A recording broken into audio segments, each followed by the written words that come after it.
15 star-studded couples who had absolutely no chemistry. There are simply some great actors that are better off acting alone than paired with other great actors whom they don't even share a bit of chemistry with. Sandra Bullock and Jason Patric. What made Speed a hit, in spite of the cliches and predictable plot, was the fact that Keanu Reeves and Sandra Bullock had a couple of cute moments. But when Speed 2 came, the relationship between Bullock and Jason Patric's characters just wasn't convincing. Jackson Rathbone and Ashley Greene. Though Ashley Greene tried hard enough to sell the love between Jasper and Alice in Twilight, there simply is no warmth between the two bloodsuckers. Better focus on Edward and Bella. Katie Holmes and Christian Bale. Aside from Rachel reassuring Bruce in Batman Begins that he was a good man over and over again, nobody really knows what the relationship between these two really was.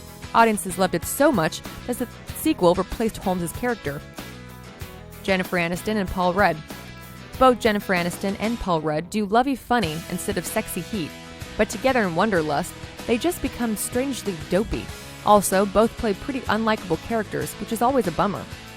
Freida Pinto and James Franco. Both Freida Pinto and James Franco are lovable as actors, but there is simply no reason to keep their characters together in Rise of the Planet of the Apes. Maybe the only reason was to keep Pinto's character relevant in the movie, and maybe have her patiently acting as a stand-in for the apes conscious. Hayden Christensen and Natalie Portman. These two were acting like they were in two different movies. It's hard to believe that this is the same romance that helped tear the galaxy far, far away in Star Wars Episode 2 and Star Wars Episode 3. Keanu Reeves and Carrie-Anne Moss.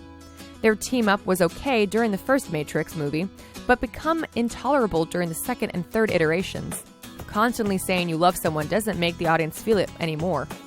Brad Pitt and Catherine Zeta-Jones. This is a classic case of taking two gigantic names and putting them together without bothering to read through it first.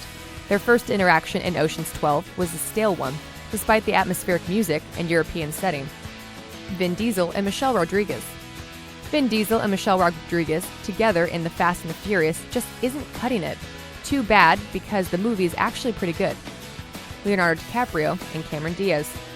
Yes, Gangs of New York was an Oscar-nominated movie, and both Leo and Cameron gave it their all.